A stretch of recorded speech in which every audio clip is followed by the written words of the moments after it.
break up soon, and I will kill more. What do you expect from lawbreakers who get to face the reality of prison sentencing in the court? You give a new meaning to the word evil. I've never, ever seen anybody like you. Maybe shout, scream, or even collpse. But these guys were different, including Randall Moore. And I'll tell you point blank, I have not 1 ounce of remorse for Teresa Ann's death. Who even shouted at the mother of the person he killed. Moore is accused of 4 felonies, including raping and killing his estranged wife in November of 2009. What do you think the judge will do? Get ready to find out how these hardened criminals reacted to judgment. Randall Moore. This man shot his wife and left their only son motherless at a very tender age. On November 11, 2009, a painful incident took place in the United States. Teresa Ann, a brave U.S. veteran who had served multiple overseas tours, had just finished her dental appointment and made her way to the Merle Hay Mall in West Des Moines, Iowa. Unknown to her, she was being followed by her evil husband, Randall Moore.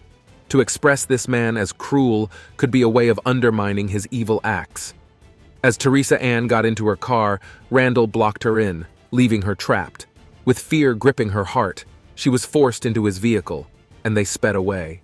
Their marriage had lasted less than a year before Teresa Ann always reached out to her family for help, seeking to escape the abusive relationship.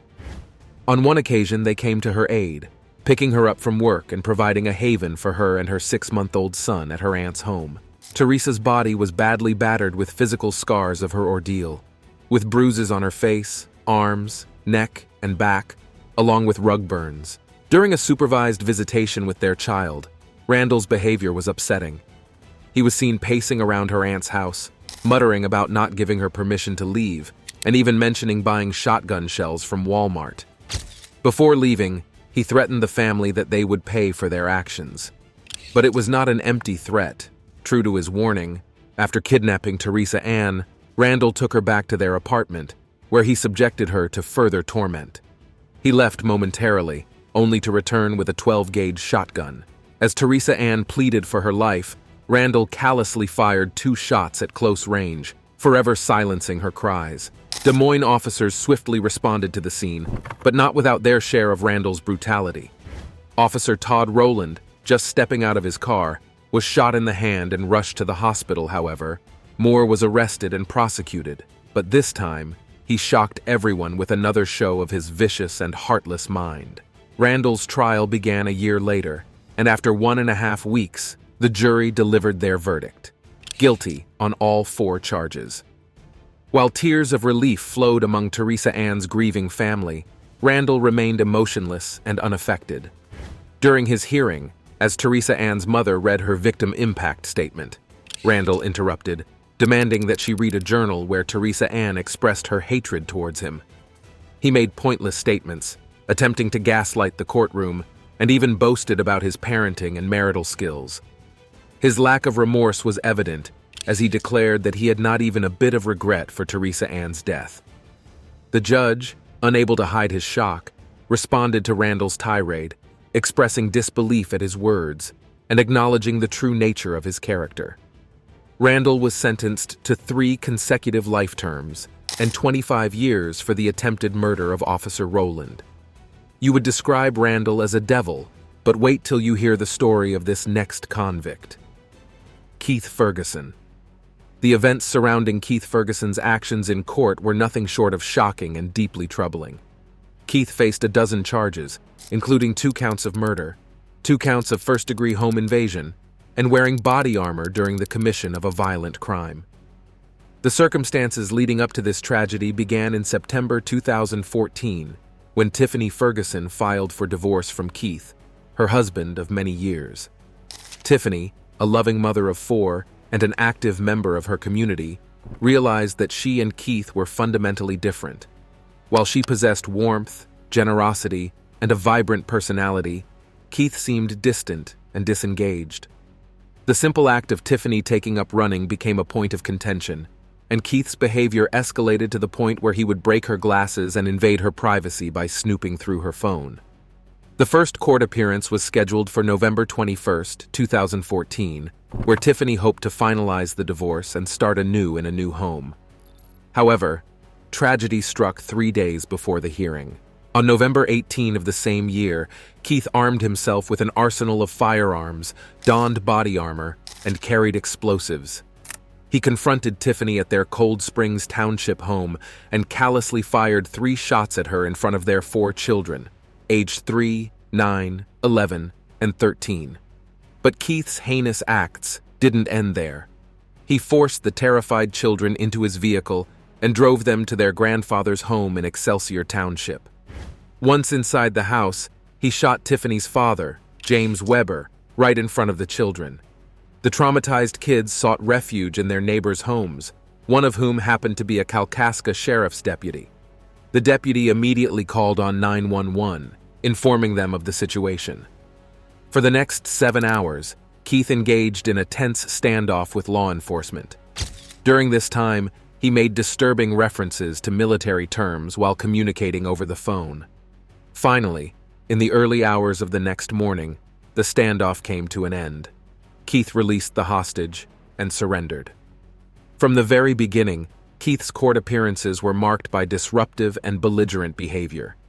Judge Lynn Boudet set his bond at an overwhelming $10 million, in response to which Keith displayed his contempt for the court by flipping them off and swearing at the judge. At his sentencing, Keith's demeanor appeared surprisingly subdued. Tiffany's friends spoke about the impact of her loss, and it was clear that Keith's behavior change was met with skepticism by Judge George Metz. Keith was ultimately sentenced to life in prison without the possibility of parole. Even during his sentencing, Keith screamed at the judge, displaying a shocking lack of respect for the court. Now, if you thought prison was a safe space to handle criminals, the story of this notorious prisoner will open your eyes. Jamie Osuna. This is the tale of Jamie Osuna, a notorious serial killer who took pleasure in not only torturing and enslaving his victims, but also ending up killing them. It's hard to believe that people can be so horrible, even while still serving their jail terms. Back on November 13, 2011, a horrific discovery was made at a motel room in Bakersfield, California. The police were called to the scene, where they found the lifeless body of Yvette Pena. Yvette, a 36-year-old mother of 6, had been residing at the motel. It was evident that she had suffered from severe and traumatic injuries. The coroner's report revealed that her cause of death was a result of blunt force injuries, sharp force wounds, and asphyxia. At the time of the incident, Jamie Osuna was 23. He was arrested and taken into custody. Initially, he claimed to be the last person who had seen Yvette alive at the motel, but he vehemently denied being her murderer. During his trial, Osuna maintained his innocence and pleaded not guilty. He expressed his hope that Yvette's family would eventually find the true perpetrator responsible for her tragic fate. However, he was denied bail and spent nearly 6 years in the county jail. Jamie was first convicted of murdering the young woman, but the more scary part is that he confessed that he enjoyed it. You would think that was his first murder attempt, but he didn't stop there. He revealed that he had taken pleasure in many other killings throughout the years. When he faced the court, he showed no remorse. In fact, he seemed amused by the whole process, as if the gravity of his crimes meant nothing to him. After his conviction, Jamie was sent to Corcoran State Prison in Kings County. There, he ended up sharing a cell with Luis Romero, who had served more than 2 decades for fatally shooting a woman in Los Angeles. Unfortunately, this new cellmate would change Romero's fate in the most horrific way. In 2019, the prison guards discovered a horrifying scene in their cell. One of the inmates by the name of Luis Romero had been brutally beheaded and stabbed, with his body parts taken away. And just some distance away stood Jamie Osuna, wearing a necklace made from Romero's body parts. Their bodies were so full of goosebumps, and to make matters worse, he didn't even deny his involvement, and even asked for the crime scene photos as if it was some sick trophy. Jamie's deranged behavior didn't stop there.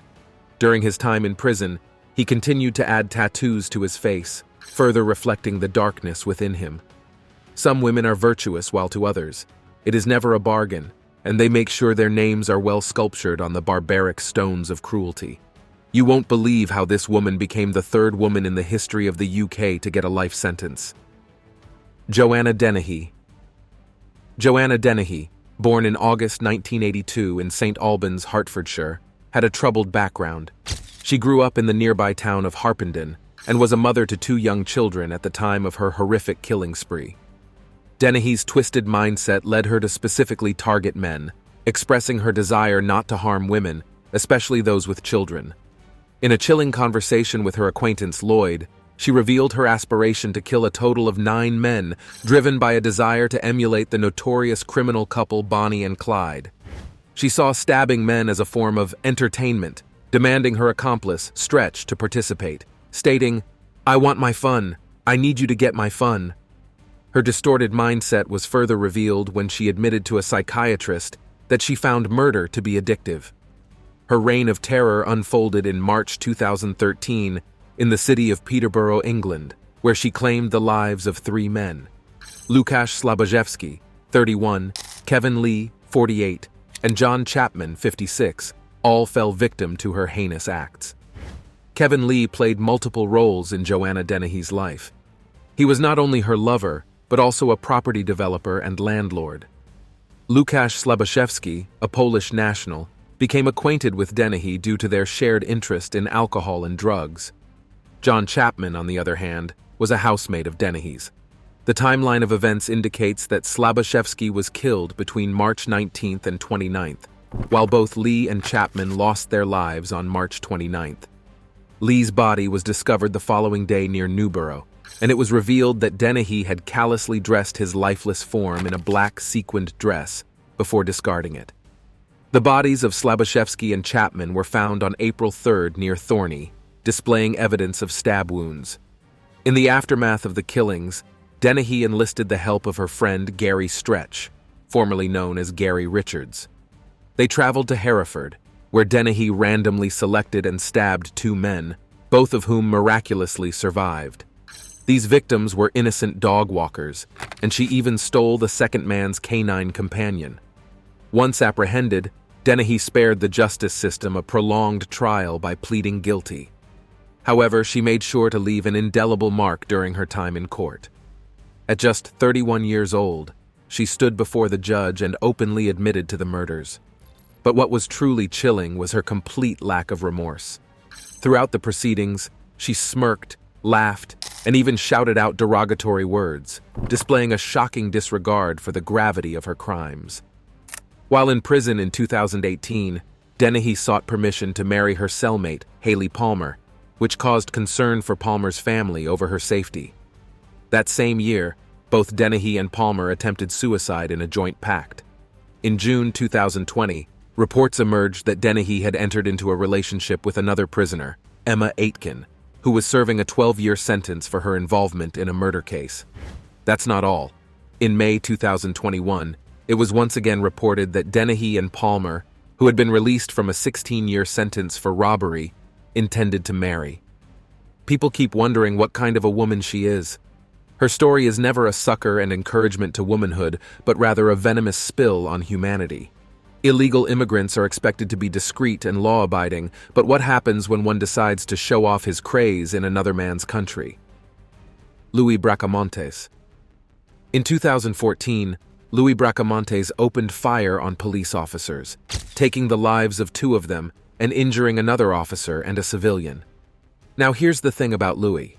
He was an undocumented Mexican living in the US illegally, and he had quite a criminal record. He was known for using different names to avoid getting caught for his crimes, especially those related to illegal substances. Some of you might even remember Louis from a controversial ad that the Trump administration aired during Trump's first campaign.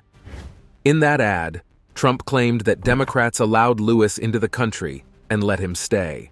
According to court records, Bracamontes illegally entered the country from Mexico in June 1996. Just a few months later, in September of the same year, he was arrested in Phoenix for drug-related charges. Bracamontes was eventually sentenced for the slayings that took place on October 24, 2014.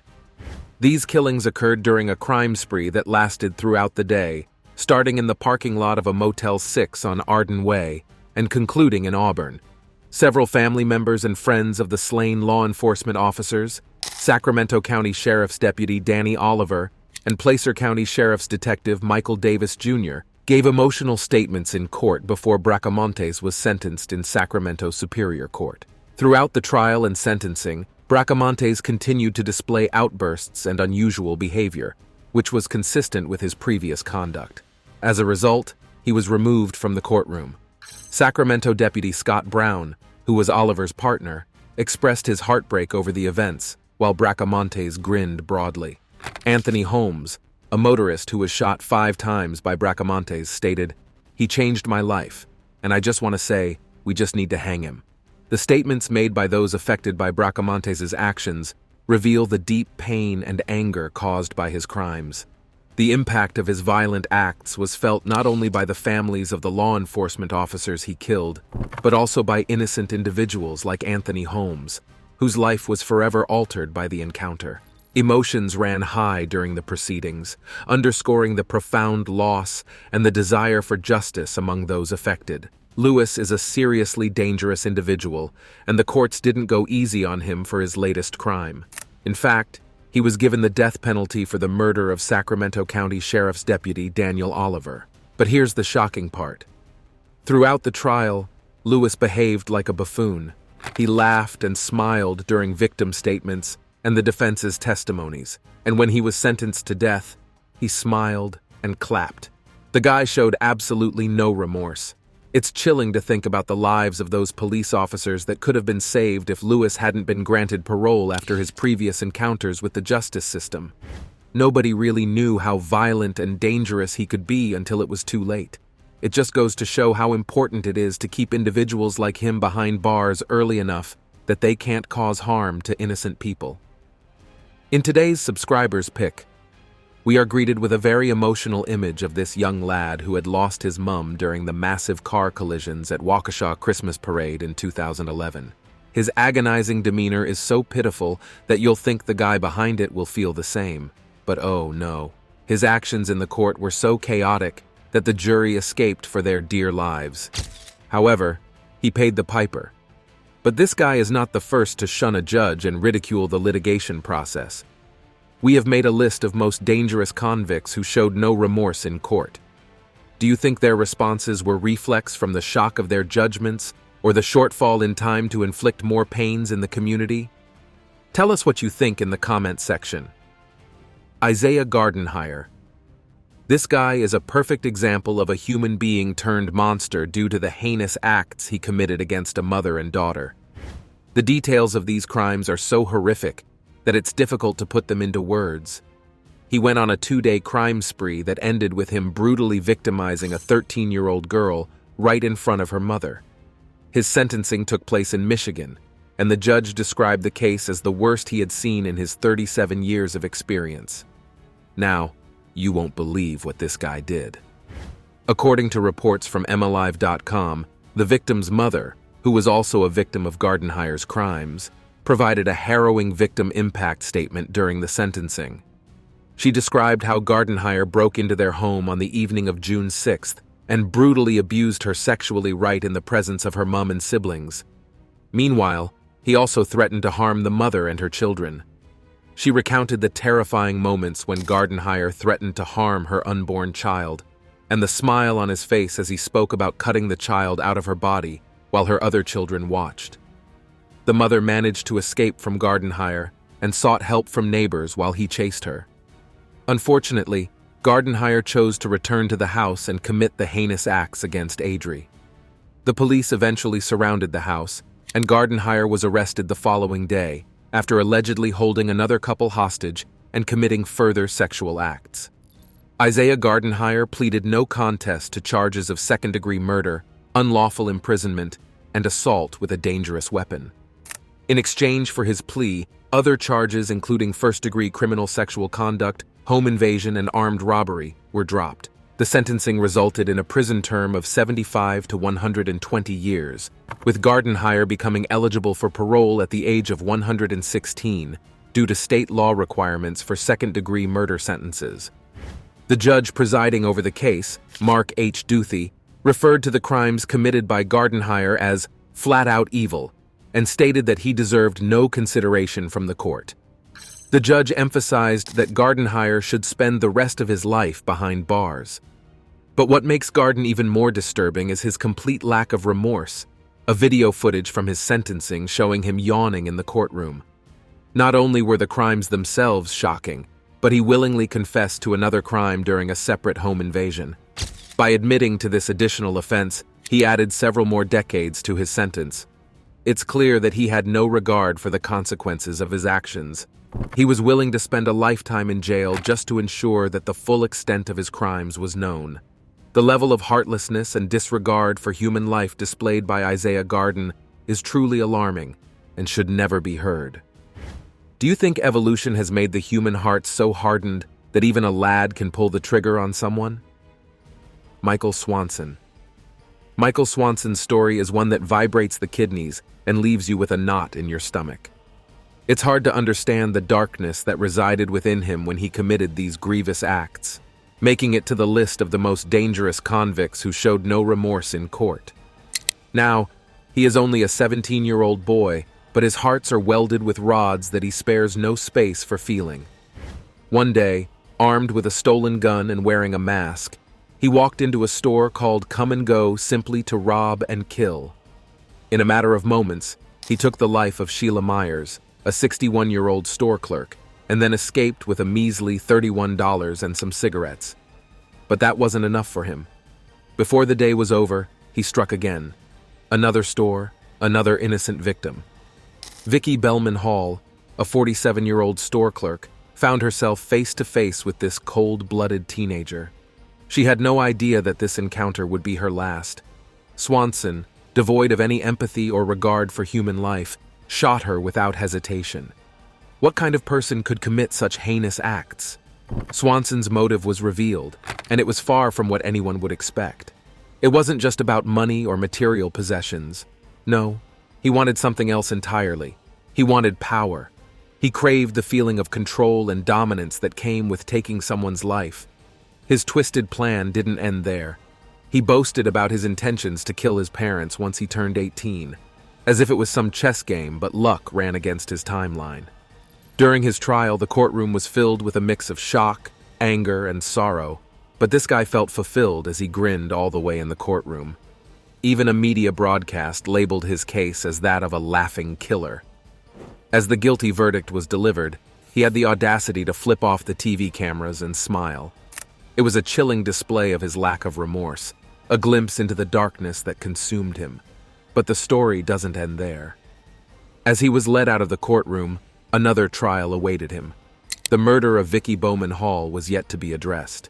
And in a disturbing turn of events, he couldn't help but smile again during the sentencing, even as Vicki's daughter, Jillian Bellman, poured out her heart, sharing the pain and loss her family endured.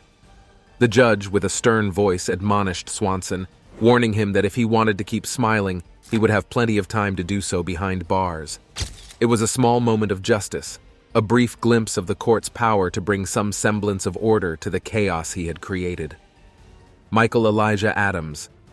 People sometimes believe that most people are inherently bad, and Michael Elijah Adams takes a good seat in their assembly. Born into a troubled environment, it horned his antics to launch disaster. At just 14 years old, Michael began a life of crime as a means to escape his abusive childhood home. His journey into delinquency began with hopping trains and dealing drugs, a lifestyle he described as carefree. However, it didn't take long for him to start seeking conflict with other vagrants he encountered along the way. And tragically, he didn't stop there. Michael took the lives of some of these individuals, although the exact number of his victims remains a topic of debate. What sets Michael apart is his brazen admission of his actions. When he was finally apprehended, he didn't shy away from confessing to the officers. They questioned him about various homeless individuals he had encountered, and he readily admitted to attacking those he had indeed targeted. Disturbingly, he even kept track of his alleged victims with tattoos, each one representing a life he claimed to have taken. When asked about his motives, Michael displayed a disturbing lack of empathy. He stated that he couldn't relate to some of the victims and their lifestyles, as if their mere existence justified their deaths. Another motive he claimed was their refusal to represent the colors of the gang he was associated with. It's a glimpse into the twisted rationale that guided his actions.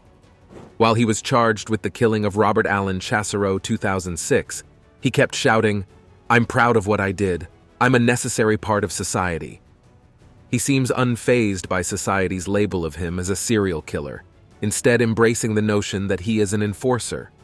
To some, he may appear psychotic, but Adams seems to revel in the attention and power his actions have brought him. Throughout the trial process, Michael showed no signs of remorse or guilt. In fact, he often wore a smug smile in court, as if chilling in the attention and the chaos he had caused. He even went so far as to tell reporters that he looked forward to his next stint in prison, boasting about the deals he had supposedly made with the police to ensure his comfort. He referred to going to prison as a form of retirement, an unsettling remark that showcased his complete disregard for the gravity of his crimes. Fate has truly granted his retirement will, and we hope he gets better after his prison experience. Daryl Brooks. On a fateful Sunday, November 21, 2011, the city of Waukesha in Wisconsin was all set to celebrate its 58th annual parade holiday, warmly known as the Waukesha Christmas Parade. Everyone was in a festive mood, eagerly awaiting the joyous procession. But little did they know that chaos was about to crash the party. At 5:55 p.m., the streets were filled with anticipation as the crowd gathered. The atmosphere was merry and bright, but just 2 minutes later, a red Ford Escape smashed through the barriers, careening directly toward the parade. It was like something out of an action movie gone wrong. The car charged into the crowd, causing panic and confusion. Officers rushed to stop the rogue vehicle, but it seemed determined to have its way. It crashed through another barrier and vanished, leaving behind a scene of devastation and horror. In the aftermath, 56 people had been run over, and tragically, 6 lives were lost, including that of a child. The authorities swiftly apprehended the driver responsible for this senseless act, Daryl Brooks. This wasn't Daryl's first encounter with the justice system, though.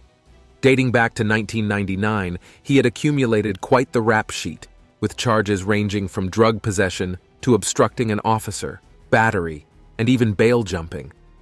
Just 2 weeks before this incident, Daryl had been released from jail on a meager $1,000 bail after running over his ex-girlfriend and mother of his child, Erica Patterson. Clearly, this was a man with a disregard for the law and a penchant for trouble. As the 3-week trial unfolded, it quickly became a circus, and not the fun kind with clowns and tightrope walkers. Daryl, in a stroke of questionable judgment, chose to represent himself. He engaged in heated exchanges with the judge, calling himself a sovereign citizen and claiming that the laws and legal proceedings of the United States didn't apply to him. He interrupted witnesses, argued with the prosecution, and even threw tantrums.